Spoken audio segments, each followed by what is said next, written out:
Hello and welcome to the Tobor 535 podcast. I'm Tayden. I'm Ian. I'm Ethan. I'm Luca. I'm Mariel.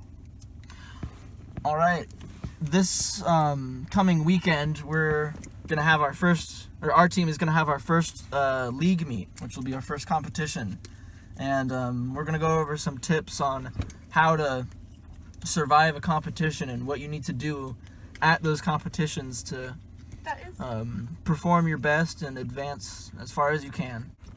When you're at the competition, there are two main areas where the competition takes place that you're going to want to kind of separate in your mind. You have the pit area. In the pit area, each team has a table, and they often decorate them up, and that's where judges will come by and talk to your team about what you've done. So in the morning when you arrive, you'll do a couple things. You'll sign in your team. You will turn in your engineering notebook for judging, and then you get a paper that has 3 times on it. So one time is for the judging presentation. So you will go and find that particular place, the judging room, and give your presentation and answer the questions. There is another time that is listed for 2 kinds of inspection, which are robot inspection and field inspection. So robot inspection is a check of your physical robot to make sure that all of its parts are FTC compliant, that it fits in the 18-inch sizing cube, that all the electronics are okay, etc. The field inspection is instead for your programming systems, so they check the software on your phones, they check your programs, make sure that nothing's damaging the playing field, and yeah.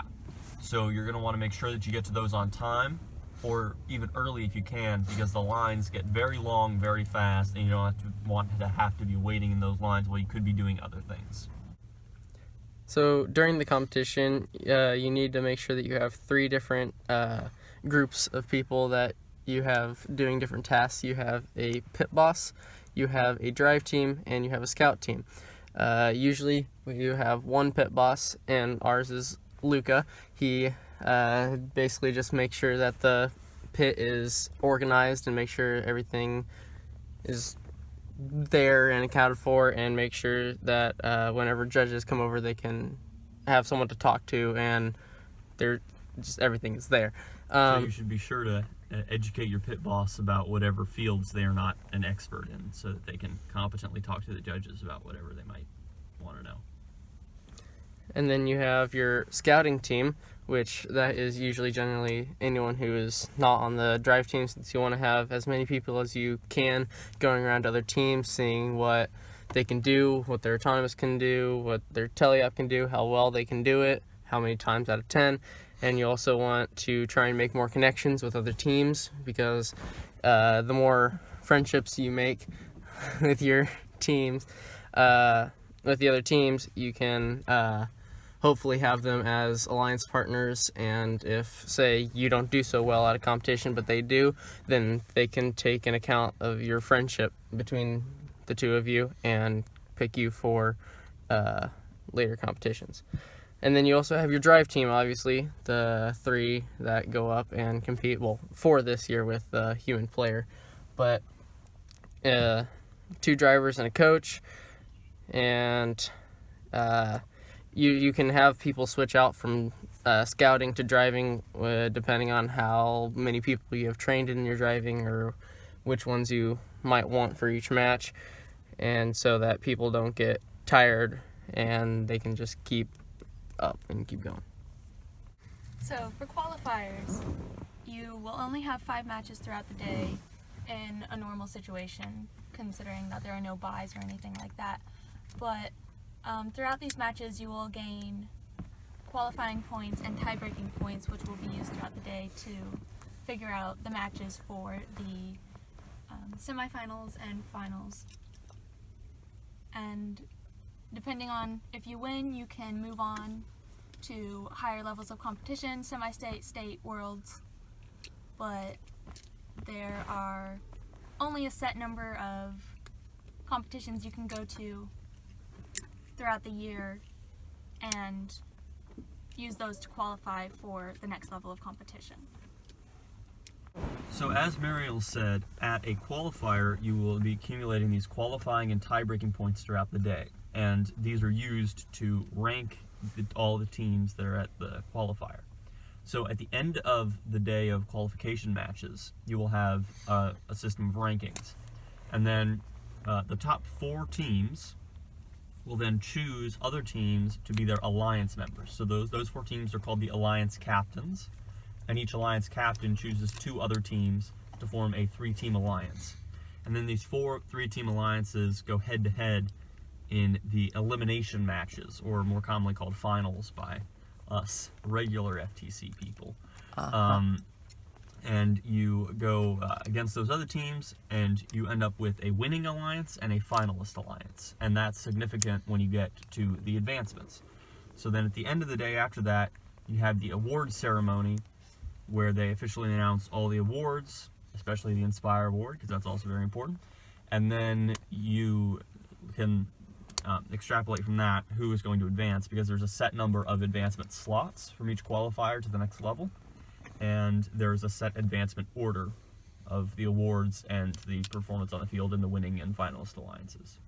So then, along with the qualifiers, there are also the league meets, and the league meets, it's a total of 20 matches spread out over 4 different days, and the scoring that you use to get out of that to advance, they take the top 15 or so, or 10 or so, and they use just those scores. So in the league meets, you can actually have, there's more leeway. You can, if you don't do so well in one of them, then that could be one of the ones that they just exclude if you don't get a lot of points, which is really nice for some teams that aren't the most reliable in their first competitions.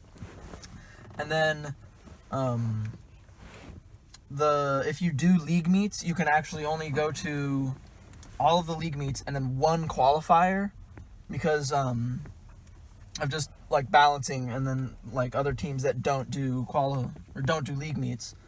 And actually next year, next robotics season, at least in the state of Indiana, all of the teams are going to have to do league meets. All right, so to prepare for any competition, you're going to want to make sure you have everything you need to get your robot to run. So, like batteries, battery chargers, phone chargers, everything you're going to need throughout the day. Beyond that, it's really up to a team what else they want to bring. For us, we also bring a bunch of extra parts and tools, because if something breaks down, we can fix it between matches and things like that. And it also can help other teams who need parts that they don't have, or anything like that we might have. Beyond that, we also do bring things like snacks and other things like that, because, we get hungry, we want food. Another thing that's very important to do before you leave your workspace, wherever that is, for the competition, is to make sure that you have thoroughly tested everything on your robot, make sure it's robust. We've had a lot of times where we've built something last minute and haven't really tested it, and we show up at the competition and it doesn't work, and it would have been better if we just not had it and taken our time later to build it properly. So be sure that you don't, obviously when the competition comes up, it's crunch time and you gotta go. So be sure to get your stuff done, but don't start cutting too many corners.